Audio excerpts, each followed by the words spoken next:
All right, recording is started. We'll give it about 2 minutes. I'll keep watching to see, because they're going to come in right at 6:30. So yeah, you can get us started here in about 2 minutes if you think if you're ready. Okay, sounds good. Yeah, I've only been as far west as like Colorado, where my ex-husband's family lives. Technically, that's still the West, though. Yeah, that's about as far. I think I nicked Idaho or Wyoming, Cheyenne. Mm-hmm. That's about as far west as I've been.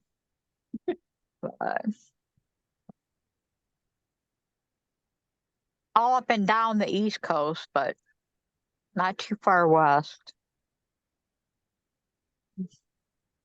Yeah, I've been to the East Coast, but not at all to the Midwest, the central part. I just skipped right over it. Yeah, Been to I live in the Texas once. Yeah. I live in the cornfield. That's what I tell The people. Corn Belt. Yeah. Yeah, cornfield. I'm children of the corn. All right, checking the email. Yeah, we're about an hour, about 90 minutes, about an hour west of Chicago. Oh, wow.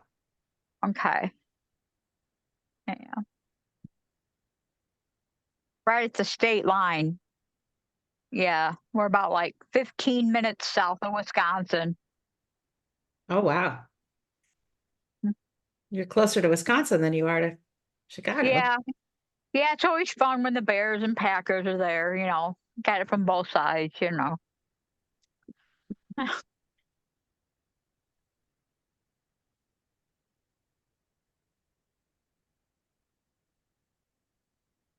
a All football right. fan, but neither one of those. Ugh.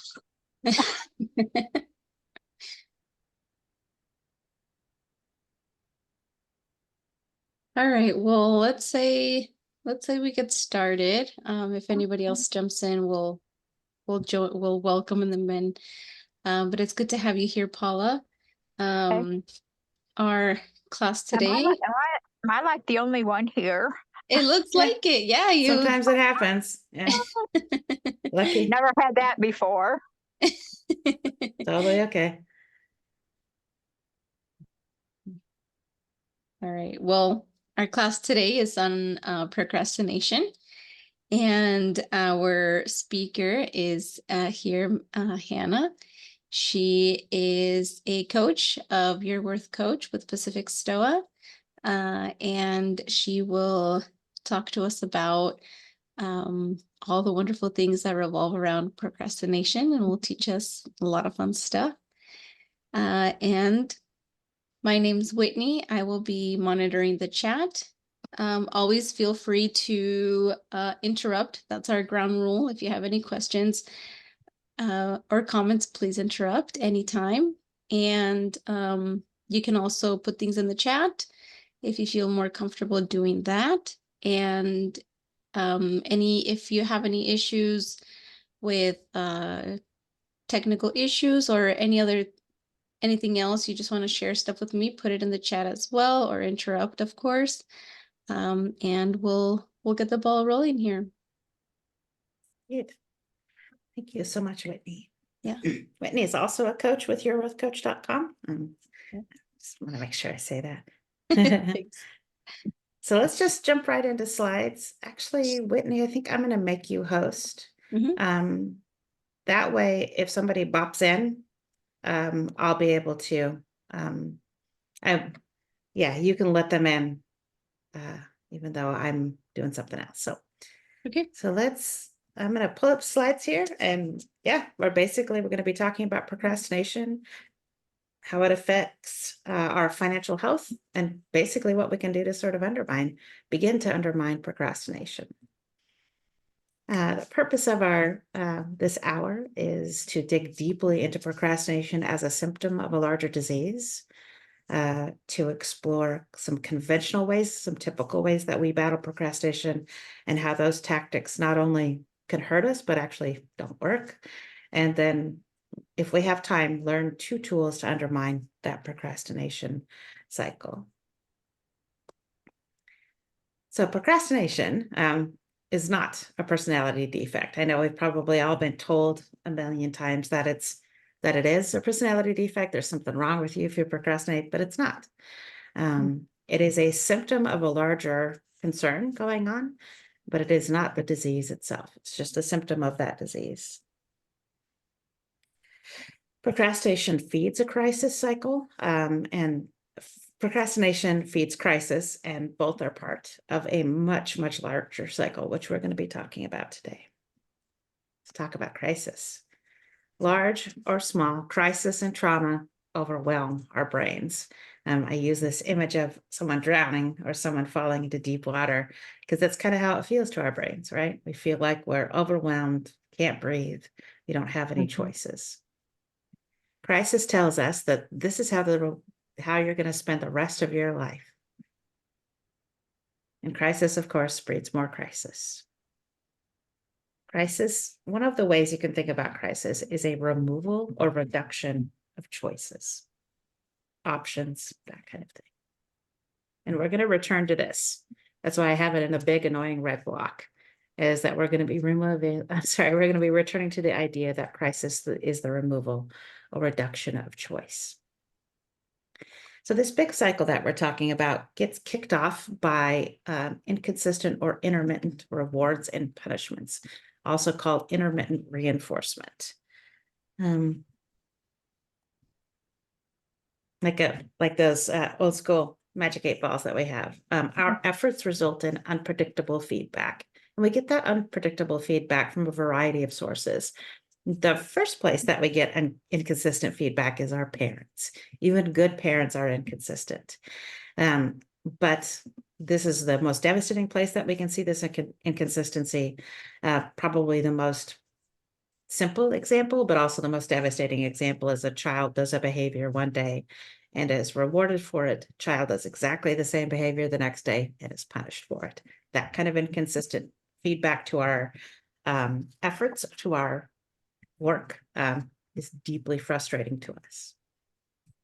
Another place that we get inconsistency is basically all human relationships, whether that's another driver on the road or whether it's romantic relationships, work relationships. It kind of doesn't matter. We're going to get inconsistent feedback. Basically, because humans generate inconsistency. Inconsistency is deeply frustrating to us. We need consistency to feel safe, which is ironic because we tend to just exude inconsistency as a species. Gambling also actually weaponizes inconsistency against us. They don't have to come up with some fancy algorithm. They could just do random chance, and a certain portion of the population will be deeply attracted to that inconsistency.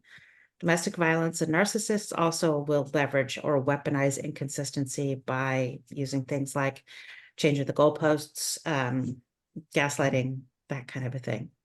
But the single biggest source of inconsistency in anybody's life is who? Any guesses who the single biggest source of inconsistency is in anybody's life?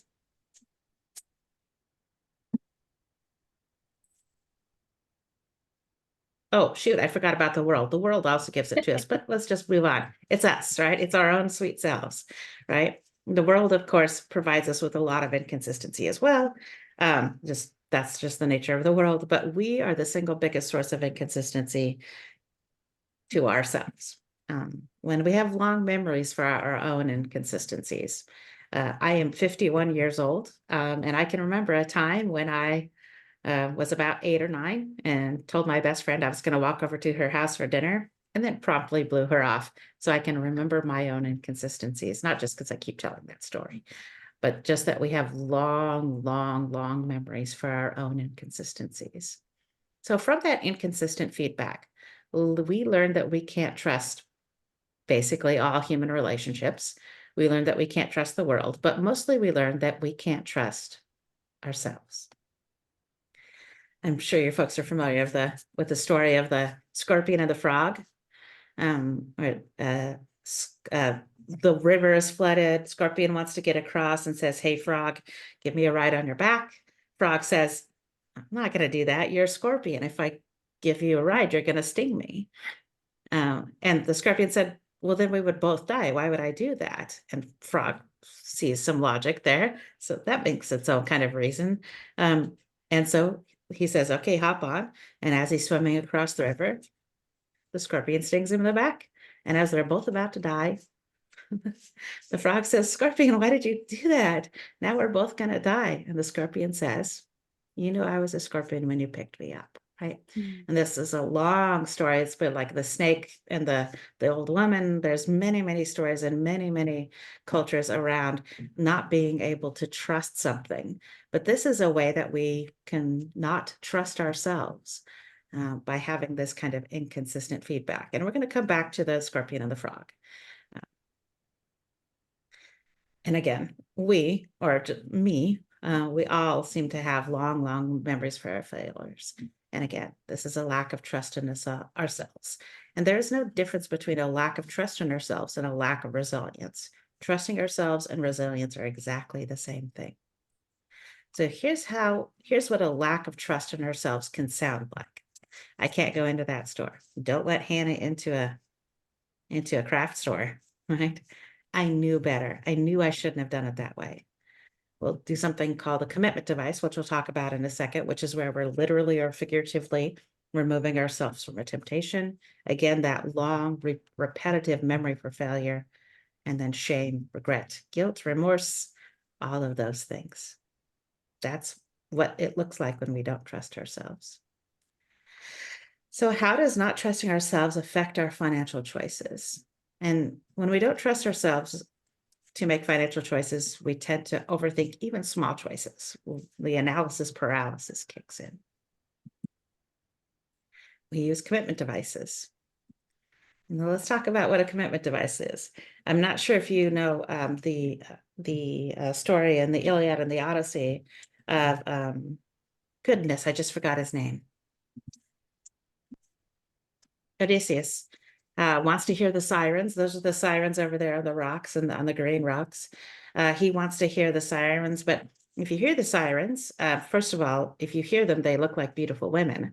And for some reason, I don't remember the motivations for this, but if you hear the sirens sing, first, the song is beautiful, but for some reason you want to dash your ship against the rocks. And I don't remember why, but I just murder, I guess.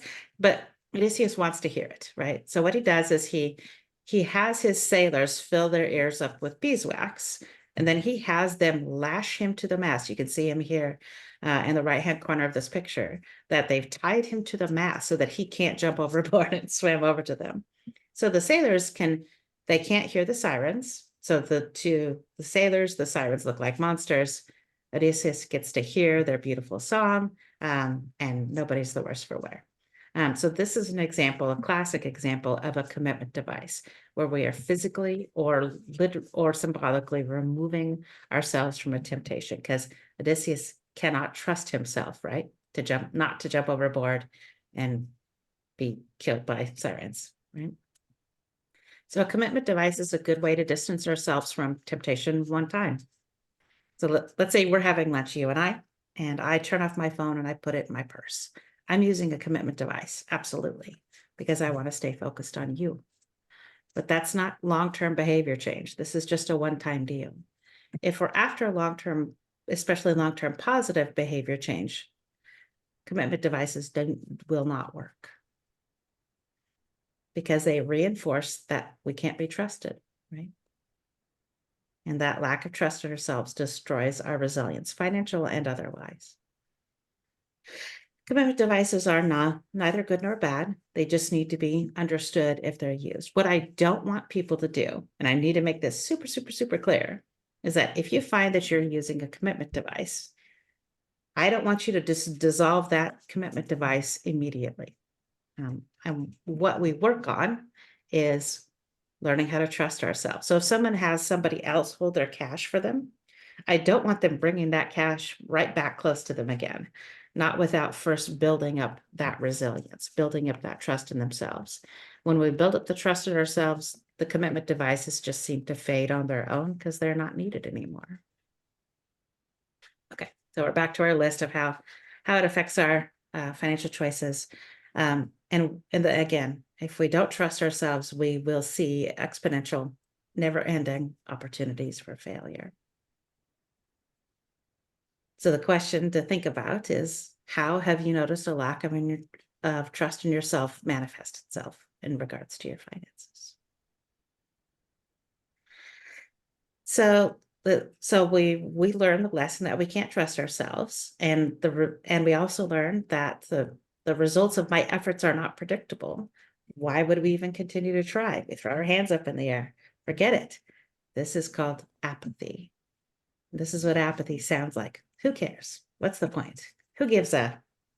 It doesn't matter. I'm fine. Who cares? All of that stuff. My whole generation, a whole generation of Gen Xers, our favorite word was whatever. That's, if you hear that, and also this, apathy is what's happening here. And apathy is meant to actually protect us. So if it doesn't matter how hard I try, and it doesn't matter how hard I care, eventually I'm going to stop trying and I'm going to stop caring. Apathy is one of these points that looks like a personality defect. Well, that person just doesn't care anymore. But really what we're trying to do is protect ourselves. So how does apathy affect our financial choices? Well, we're likely to choose not to choose, right? We're likely to opt out of making any choices. We get those blinders on, right? We might be focused on nothing or focused on one or two things. We'll talk a little bit more of that. And because we've got those blinders, those apathy blinders on, we, by definition, have a lack of awareness about what's going on around us. It's hard to see stuff coming at you from left field if you're buckled down, if you're crushed down by apathy. We make choices with a fuzzy, brittle, or frozen brain, where we feel like we're kind of like locked in place. And which gives us, of course, more opportunities for shame, failure, regret. So the question to think about here is, what questions have you made well shut down in apathy? So, like I said, apathy is an attempt to protect ourselves from caring too much about circumstances we have no control over. And that leads us to avoidance. And avoidance is very general, right? Like it looks like hyper-focused too. So let's say I'm only focused on my business, right? So I'm only focused on my business. I've got those blinders on. I'm not doing laundry and I'm not doing dishes, but I'm also not looking into my oldsters and I'm not hanging out with my friends. So I'm only focused on this right now. Sounds like a good thing. That hyper-focus kind of sounds sexy, but it's not, right? What it is a kind of avoidance. So I'm generally avoiding lots of parts of my lives. So if you hear somebody saying, I'm only focused on this right now, what they're probably talking about is kind of avoidance about lots of other parts of their lives. Another thing that you might hear when people talk about avoidance is, I try not to think too far ahead. And that's just because it's overwhelming. Thinking about the future is hard. And if we're already overwhelmed, our brains just tend to kind of shut down. So avoidance very quickly becomes active procrastination. So where avoidance was general, procrastination is specific. If I'm hyper-focused out on my business and I'm avoiding lots of things, that's avoidance, but I'm specifically procrastinating on dishes. Procrastination can look like laziness, not getting home or work tasks done, or being chronically late. This is what procrastination sounds like. I'm lazy. I can't get anything done. And this is big. If you hear somebody say, I just need to be better at managing my time, that is secret code for procrastination. Procrastinators are chronically time scarce, right? We never quite, and I'm saying we because I absolutely consider myself a procrastinator, a recovering procrastinator. But we feel like that's all that we need to do is just somehow magically get better at managing our time. Procrastinator brains under crisis have a difficult time understanding the way time works. So how does procrastination affect our financial choices? And I feel like sometimes this is an obvious question, but it might not be. Choices were made with current comfort as a priority. So we're going to take care of our right now version of ourselves over anything else when we feel that crunch. And of course, debt. Debt is financial procrastination. And I'm not saying debt is good or bad. It is neither good nor bad. I leverage debt within my own company. But long-standing chronic debt, where the debt cycle happens, where you pay off the debt and then get more debt, pay off the debt and then get more debt, that is kind of an indicator of financial procrastination. And I'm sure you can see this one coming, even more opportunities for future shame and guilt, right? So here again, another reflective question. How have choices you made from that, switch it up a little bit. How have choices you made from procrastination benefited you long term? And it's not that choices made while procrastinating can't benefit us long term, but the likelihood of that is very, very low. So procrastination then feeds crisis on both large and small scales and timelines. Crisis is an amazing liar. Remember the drowning person. Crisis is an amazing liar telling us that this is how we'll spend the rest of our lives. So this is what crisis sounds like. I feel like I'm drowning. Don't know what to do next. I feel like I'm spinning my wheels. I keep trying and nothing ever changes. Where blankety blanked. I don't know what I'm doing. Everything's out of control. So all of these are fantastic indicators of crisis. Basically, the perception that we have choices removed from us. That's called obligation, or our friend restriction. This is important. The I feel like I'm drowning piece is really important. That sensation of drowning where we almost can feel that in our bodies. Crisis destroys perspective and resilience. Everything hurts the same when we're in crisis.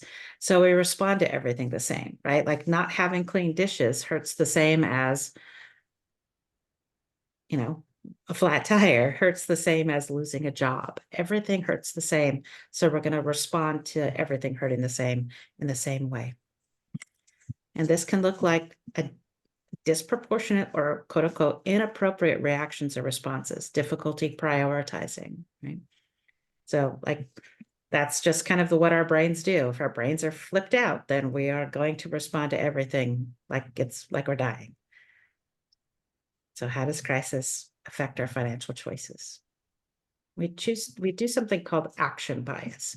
And action bias is basically what it sounds like, but it's where we choose to, or our reaction is to choose to do something, typically something very, very fast rather than doing nothing. So imagine you're an ER doctor and you've got a busy ER suite, multiple people moving around. Everybody's got their own jobs to do. You've got a person who's on the table, who's in crisis, and somebody swings that door open and they're going to help, right? And they just jump right in. That's action bias. What we might want that person, doctor, nurse, whoever, who just comes in is now going to help by jumping into action. What we might want them to actually do is stop for a second, take a breath, and look around. So action bias is that instinct to just jump in. And we very often hear action bias as, well, I have to do something, don't I? When we're under the sway of crisis, we will typically make short-term decisions. And that is an attempt to just make the pain stop. Just got to make this stop. I wanted to jump in and check in on Paula. I haven't seen her face in a little bit, and I just wanted to see if you needed It's any. it's just Okay, just your background. I your just wanted to screen make sure if background. you needed I'm anything. there. Awesome. Good. Just checking in. Thank you, Whitney. Yeah. And like I said, when we're under crisis, we have a hard time understanding how much time and energy tasks will take, right? We either overestimate or underestimate widely. And it's, yeah, that all by itself can be crazy making because we're trying to be predictable. We're trying to be consistent. And if our brains are telling us lies about how much time or energy something takes, it's very difficult to plan ahead. And again, we've got those blinders on, that lack of awareness and lack of self-awareness. And here's our good reflective question. What choices have you made in times of crisis? With enough crisis, we reinforce to ourselves over and over again that we cannot be trusted. the unspoken lies if that I was really trustworthy and really responsible, if I was a good grown up and a good daughter and a good sister and a good business owner and a good employer. If I was really a good person, stuff like this wouldn't keep happening. And it keeps happening. So therefore, I must be not trustworthy, right? I'm obviously the scorpion and the frog, and I keep stinging myself in the back. And that's how the cycle begins again. So I'm going to draw the cycle out. There's those inconsistent or intermittent rewards and punishments, which leads us to learn that we cannot trust parents, relationships, but most importantly, we can't trust ourselves. There's wisdom out there, like how to trust other people, how to trust the world, how to put yourself out there. We don't really focus on that. What we're going to focus on is the trust in ourselves. But not being able to trust in ourselves results in apathy, where if it doesn't matter what I do, how hard I try, and how much I care, eventually I'm going to stop trying and I'm going to stop caring. I'm going to shut down. Another thing that folds in right about here is perfectionism. Perfectionism is another protective strategy, and I could spend 6 years talking about perfectionism. Perfectionism is also trying to protect us. Perfectionism says, if you were perfect, you'd be safe, right? And so we will try, some of us more than others, try for perfectionism, do everything, make exactly the right choices. It hurts really bad, it's exhausting, and eventually we shut down, we go into apathy, and then we'll try again, we'll try perfectionism again. It's almost that you can't have perfectionism without apathy. You can have apathy without perfectionism. You can absolutely not do perfectionism at all. I don't, right? We just go straight to the who cares. I don't care anymore, right? But perfectionists absolutely will toggle back and forth between apathy and perfectionism. Apathy leads us to that avoidance. So that's the blinders, the hyper focus. I'm just focused on this right now to the exclusion of everything else in my life. That avoidance quickly becomes procrastination. That procrastination is focused on one thing. So I'm procrastinating on the dishes or my session notes. It's always the session notes. And that procrastination quickly leads us to crisis. It generates crisis, which is, again, that removal or reduction of choice. And that those multiple crises, especially over time, teaches us that we cannot be trusted. So this is the cycle complete. So what questions do you have? Oops, don't die, don't die, don't die. Sorry, I gotta plug my computer in. Good, got it. What questions do you have? We're gonna add on to this, but what questions do you have about the cycle as it sits right now?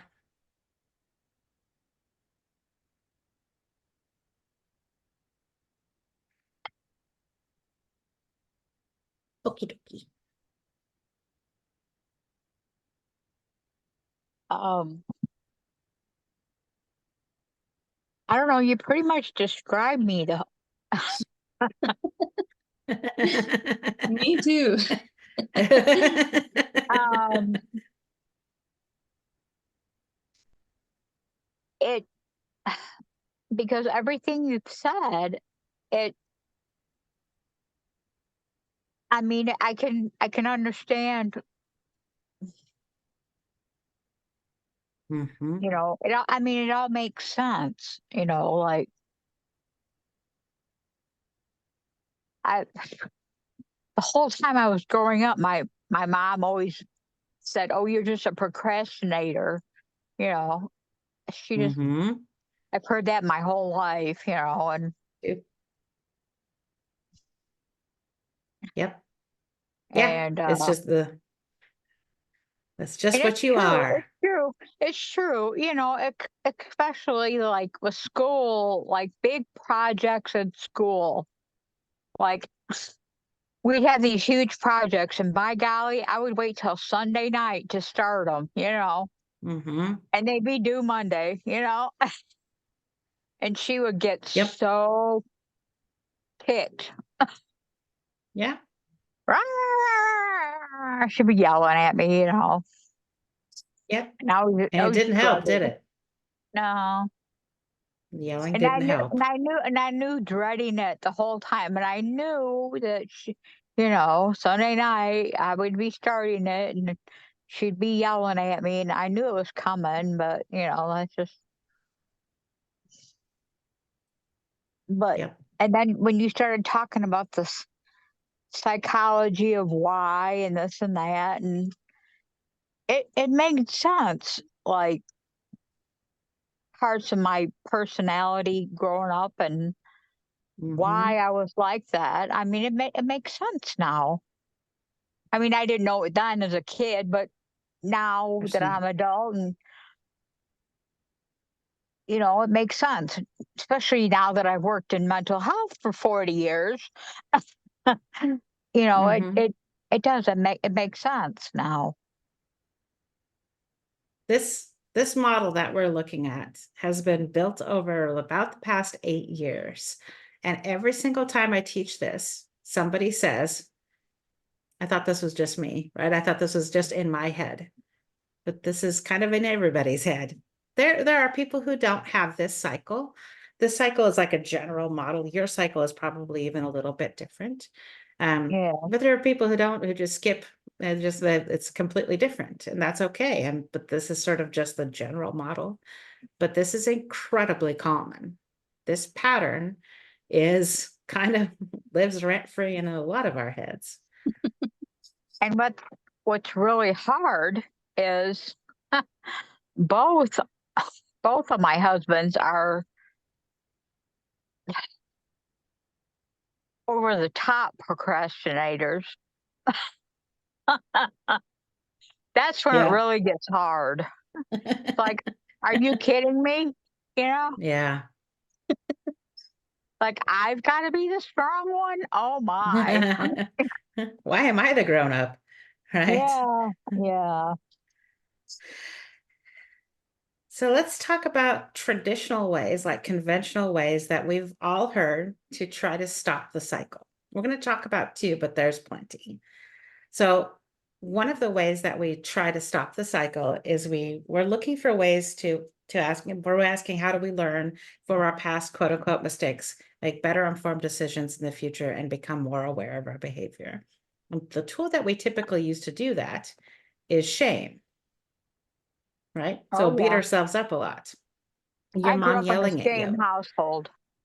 Yeah, I grew up in a yeah, shameful household. Yeah, that's right. shame. That was probably the only tool that they had. Shame, judgment, regret, guilt, remorse, all of that stuff, all of it is like trying to put out fire with gasoline.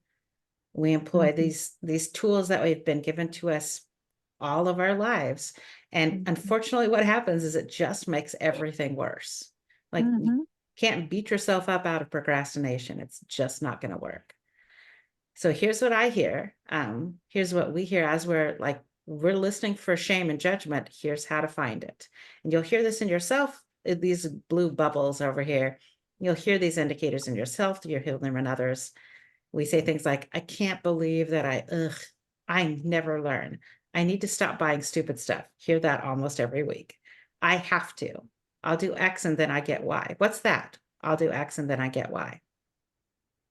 mhm. That's a bribe, right? Then the next one, I didn't do X, so now I can't do Y. That's a punishment. Where have we I just talked about wanna, bribe? I Yeah, just want to do a quick interruption. We're at 7 o'clock. That's all. Thank thank you you. so much. Thank you for calling that out. Um, so Oh, it's rewards and 9. punishments were, what was that? It's 9. It's 9 for you, yes. Seven It's o'clock for 9 us. o'clock. What are you talking about, 7? It's 9 o'clock. Whitney's, I'm grateful. Whitney's just letting, I know, right? Sorry, we're time traveling, Paula. Um, Uh, so this, I'll do X and then I can get Y, or I didn't do X, so now I can't get Y. This reward and punishment that we do you remember where we've talked about that today? yeah. It kicked us off. That was the inconsistency. So we're using inconsistency because sometimes I can punish myself or reward myself into doing something, and sometimes I Yeah. can't. That's inconsistent feedback. We also say, I Yeah. should have, I shouldn't have. I've earned this, right? So shame Mhm. hurts us because it kills resilience, and we're less likely to try again, right? Eventually we just go, forget it. I'm just a procrastinator. I'm not ever going to try to solve this ever again. Sometimes it works and sometimes it doesn't. That's the inconsistency. I should just read my own slides. We think we're holding ourselves accountable when what we're really doing is reinforcing that we can't be trusted, that message over and over again. And we don't need other people to reinforce that message for us. We can do that internally. Mm-hmm. It tells us a lie that it is not okay to make mistakes, which is having it be safe enough to make mistakes is called grace. And that is a what we need to trust ourselves. I'm not sure if you can hear kids screaming outside. Sorry if you can. That's also perfectionism. It's not okay to make mistakes. It's not safe to make mistakes. That's perfectionism. Yeah. Shame and judgment tells us that there is something wrong with us, and there is nothing wrong with you. And Yeah. if shame worked, we'd all be fine. We'd be if shame worked, I wouldn't have a job. Whitney wouldn't have a job, right? You wouldn't have a job, right? None of us would be working right now if shame and judgment actually worked, and it doesn't work, but we keep Yeah. trying it over and over and over again. Yeah. So here's our cycle. There's shame. Shame speeds up and strengthens this cycle. Yeah. If you try to fight the procrastination cycle with shame and judgment by trying to punish yourself, it's like, oh yeah, oh, keep doing that, right? It actually likes it because it's not going to work. It's just going to make it worse. Yeah. So we That's, talked about that. I'm sorry, go ahead, Paula. oh no, I'm just saying that's what I grew up in. I grew up in a shame-based house. Mhm. Yeah. I could I talk for know about 12. Yeah. How I got that, I know all about shame. yeah. Again, if it worked, we'd all be fine. And it Yeah. does not work. We should No. just try to shame ourselves better. How do I get better at shaming myself? Um, so how does shame affect our financial choices? Again, choices are made with short-term small successes in mind, right? We don't want to stretch too far because it's not safe, right? Mm. Just going to have more failure. We tend to be Yeah, past focused. Go ahead, it Paula. it leads to very destructive behaviors. It's what it does. Mhm. Yes. Anytime that we feel shame or judgment on ourselves is a form of restriction. And when we feel restricted or obligated or like we have choices taken away, we will do two things. Sometimes at the same time, we will get rebellious and we will get resentful. It is Mm. guaranteed to happen. Yep. It Yep. is just in the nature of humans. We're going to get rebellious and resentful. Yep. Learned all that in therapy. Yes, me too. Past focused, we tend to make past focused decisions when we're making decisions from shame and judgment, which reduces our creativity, our ability to see other options, our ability to think around corners, or even really to assess risk in a thoughtful way. Yeah. Decisions are made from a place of emotion, restriction, and desperation. Decisions are made from a place of punishment and reward, or at the very least, avoiding punishment, right? And then the reflective question here is, how has shame impacted your financial choices? Do you guys want a 3-minute break, or are we okay to keep going?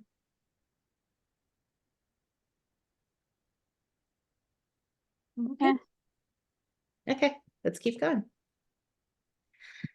Okay, so how do we stop the cycle? Well, should asking that question. This first one, how do we learn from our past mistakes? Blah, blah, blah, blah, blah. We decided that that's not going to work. If shame worked, we'd all be fine. So let's pick on the second one. So how do we motivate ourselves to start or complete tasks and plans? And the traditional way that we try to do that is something called effective forecasting. Effective forecasting is a mental shortcut, and you could hear it. People will say, I just need to, we just need to, we just have to. Someday if we could just, all of those things. Instead of like pressure, pressure, pressure, pressure, pressure.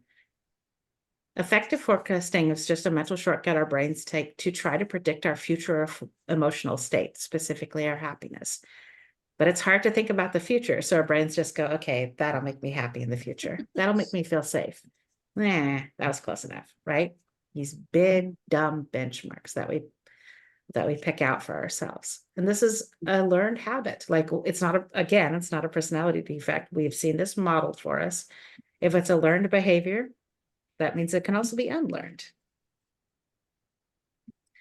And effective forecasting hides a pretty devious lie. When I get X, then I'll be happy. But what we end up with is like a never-ending list of these. I just need to get 6 more clients. I just need to buy the Mini Cooper. We just need to get married. Someday when we have the baby, I just need to go on vacation. And what happens is we meet a couple of those benchmarks. Okay, so I got 6 more clients and I made it through the week and we bought the house and we had the baby and I bought the Mini Cooper and I don't feel happy or safe or okay. So the next logical thought in our head is, what's wrong with me? I did everything I was supposed to do. And this, I'm not where I thought I was going to be. I did everything my brain told me to do, all those quote unquote goals that I set out, and I'm not happy. Mhm. That's the setup for failure. I have X, Y, Z, and I'm not happy. What's wrong with me? I should just read my slides. This is very fast and very easy for our brains to do effective forecasting. So how does that affect our financial choices or really any choices? We make decisions very quickly, right? We're like, okay, that's what we're doing. Boom. Not a lot of thoughtfulness we're making. We make super, super simple decisions, and decisions are made from a place of emotion. What other ways can you see effective forecasting affecting your financial choices? Sorry, too fast. So how do we undo an effective forecasting? It's typically the next question on people's great, Hannah, yes, whatever. How do we undo this? So the first way is to tell your brains that that's not how happiness works, right? If what we're trying to do is feel happy, safe, and okay with this effective forecasting, I just need to, I just need to, I just need to. What we never do is we never finish the sentence. We never say, I just need to buy a Mini Cooper and then I'll be happy. Then my life will be fantastic, right? We don't finish the sentence. And anyways, that's not how it works. So just for a second, and you do not need to share this, I want you to go back in time and think about the last time that you were truly happy. The last time you felt truly happy, safe, and okay. Take about 10 seconds here. In utero.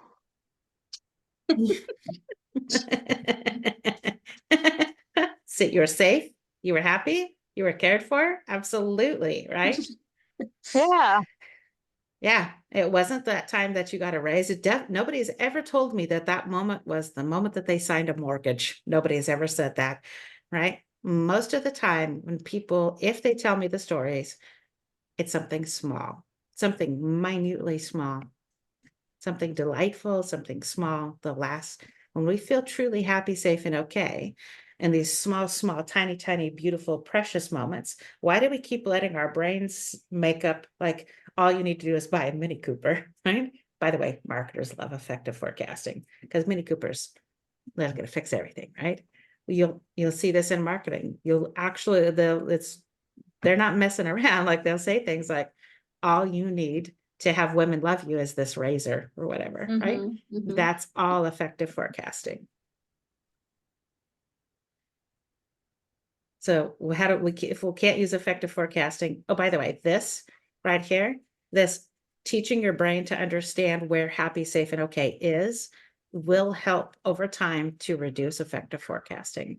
Because when effective forecasting pops up, when your brain tells you this stuff, that I just need to, I just have to someday when you'll be like, thank you so much. That's not helping, right? You can hear it and you can slow it down. But it's in there deep for most of us. So let's go back here. Effective forecasting isn't how happy works. So if shame worked, we'd all be fine. And effective forecasting isn't how happiness works. So if we can't stop the cycle with shame or effective forecasting, what do we do? Well, it's a cycle, right? Which is horrible because it keeps itself going, but it's also wonderful because all we have to do is slow down one portion of this cycle, and then we slow down the whole cycle. And we're not going to go to war with this. We're just going to undermine it. We're going to make it weaker over time. And we're going to do that by strengthening. This is the enemy of my enemy is my friend's thing. We're going to strengthen the enemies of the cycle, which are awareness and resilience. So trusting ourselves, which is the same as resilience, and awareness, we can practice both of those things by practicing observation of ourselves. This is tricky because I don't need to teach you or anybody else how to observe your own behavior with judgment. You already know how to do that. But observing your own behavior, your reactions, your actions without changing your behavior or judging or shaming yourself is a skill, and it is not easy. It's very difficult to be self-aware without judgment. So this is our first tool. Good on time. And so come with me out into the jungle, and there's the scientist. And the scientist is observing this wild animal, these wild animals. So would the scientist be trying to change the wild animal's behavior?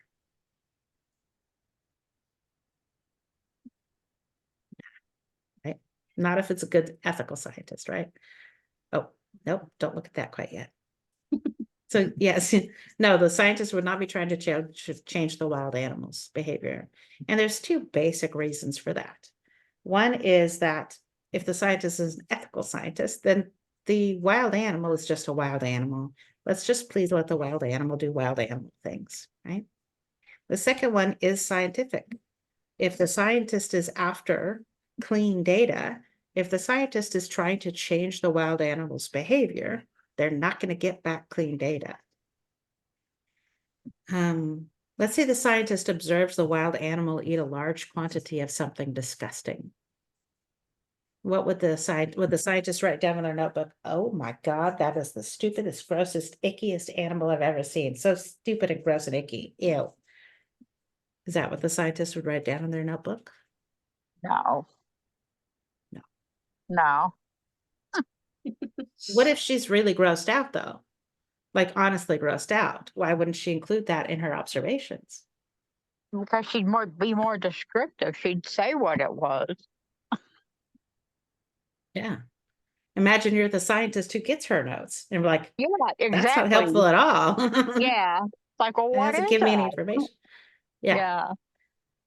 So the reason we're talking about wild animal and scientist is because the challenge here, this tool, is that you are both the wild animal and the scientist.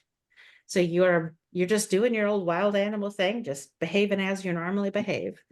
But Yeah. simultaneously, yeah, you're observing yourself from a scientific perspective. No shame, no judgment, just observation. There we go. Scientist doesn't try to change the wild animal's behavior. If the animal does change its own behavior, scientist is not going to correct that behavior. And a No. scientist is not judgmental. That judgment and shame, our friend shame, has no place in this. The scientist's job is to observe and take notes, to Yep. recognize patterns. Observe and report. That's it.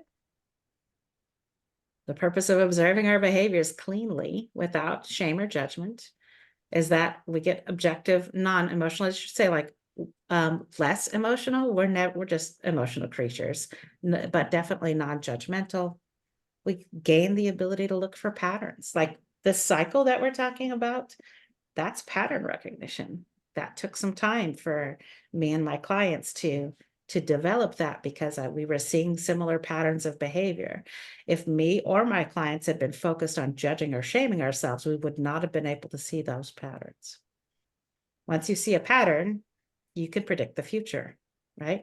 So if I walk past my dishes and I go, ugh, oh my God, this is the worst, right? That's apathy. Ugh, whatever. I'm probably about to procrastinate, right? And then we can experiment. We could try interrupting. And over and over again, we are evaluating the strategies in those interventions or interruptions. We are not evaluating you, not even once. We're evaluating the pattern. If I choose to interrupt that pattern, I get to evaluate the pattern interruption, not myself. So let's say I hear my brain say, ugh, whatever, when I look at my dishes. Maybe my pattern interruption is that I do a little dance. It can't be negative, right? Because that's punishment.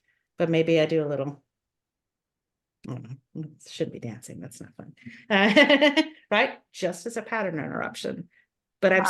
so after, let's say I notice the apathy, I do a little dance. I notice the apathy, I do a little dance, and I'm still procrastinating, then that pattern interruption isn't working. It's not that I did it wrong. It's just that that particular experiment didn't work out. So there's always three versions of you. There's a past you. There's a whole bunch of past yous, actually. There's a right now you, just one of those. And then a whole bunch of, but not an unlimited number of future yous unless you're immortal.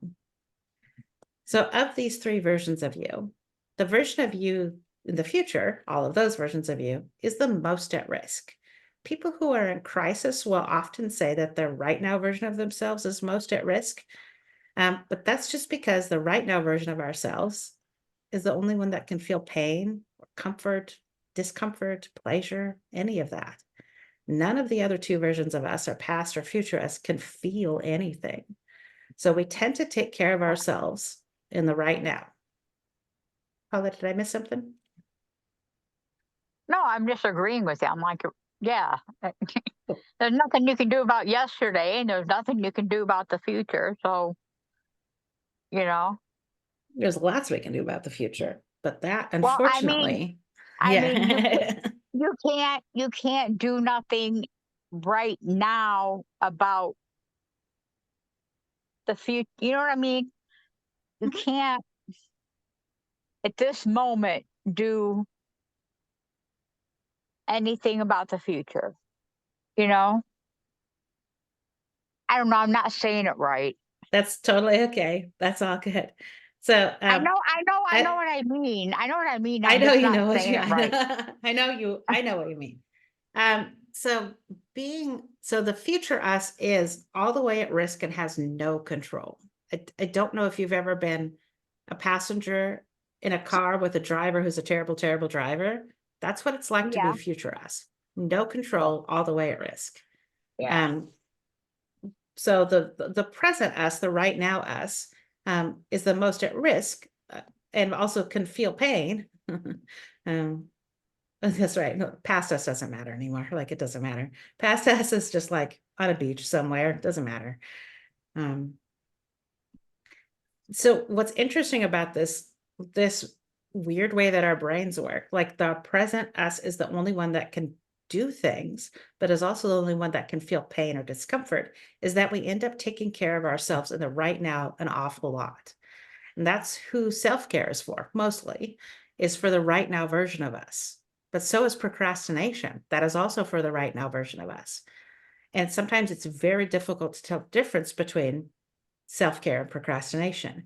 Am I putting off those dishes because I'm a procrastinating piece of garbage? Or am I putting off those dishes because I'm practicing self-care? It's very difficult to tell the difference, to the point where I yeah, kind of think like we need to stop asking what the difference is. Sometimes they're the same thing. So yeah, what we don't do is we don't tend to move through the world looking for ways to take care of our future self, that poor neglected future self, right? yeah. Aw.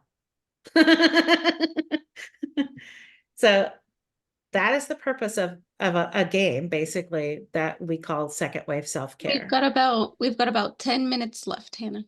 Thank you so much. Mhm. So second wave self-care is just a game. And it basically makes it so that we are moving through the world looking for ways to make ourselves a little bit uncomfortable.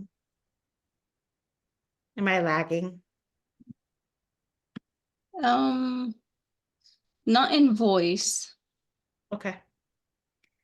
Um, Second wave self-care also undermines procrastination, like we've been talking about. We're not going to fight with procrastination. We're just going to kind of pick it away at it. And second wave self-care makes life easier for future you. with specific future you.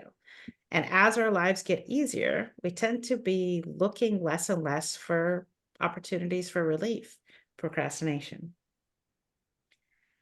Second way of self-care also means that we're going to get stuff done without obligation, shame, judgment, or guilt. So the purpose of second way of self-care is not to get chores done, but chores do get done. This is just a game. So I want to keep this light, take the pressure off of this, because the second we make this too heavy, we're going to build failure in. So here's the rules. I'm going to start small, like seriously super duper small, microscopically small. You're going to be looking for a task for yourself. And this task needs to be so small that when you think about doing the task, you're like, this is dumb. Hannah's dumb. This isn't going to work. Right? And we're going to be intentional about exactly who doing this task is for. And this activity is for future you. And I'll talk more about that in a second. And it must be at least a little bit uncomfortable, annoying, right? Like if you have a toddler that lives in your head, like I have a toddler that lives in my head, you want the toddler in your head to go, I don't want to. That's what we want. We don't want punishment. We don't want this to hurt. We want this to be a tiny, tiny bit annoying. So what is something you could do? Well, you could have done last night that would have made your morning easier today. What is something you could have done last week to make today easier for you? Make it weird. Get silly with it. It's just a game. And then start small, of course. Your second way self-care activities will evolve. I can guarantee you that. And some of them might even become routine. What I'd like you to start with, of course, is taking care of tomorrow you, not 2 weeks from now, not 10 years from now. If I asked you like, hey, what's something you could do tonight that would make your life easier 10 years from now? Our eyes just glaze over. There's just no way. We can keep it small. They're really having a great time playing out there. Focus on tomorrow you. Still do your regular self-care. I got yelled at once because I said self-care wasn't good. And I got a nasty email. It's okay. I can get yelled at. So let's kind of pull the train into the station here. What's one thing that surprised you about what we've talked about tonight? If anything.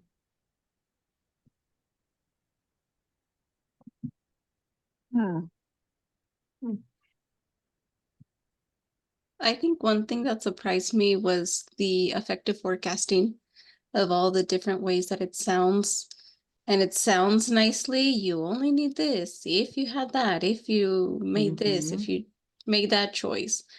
Um, all those different ways of saying it. It's effective forecasting and is in my vocabulary very, very often. Very good. Yeah, we've learned that behavior before, haven't we? But you, Paula, any thoughts? Yeah, I I know how it's going to sound when I say this, but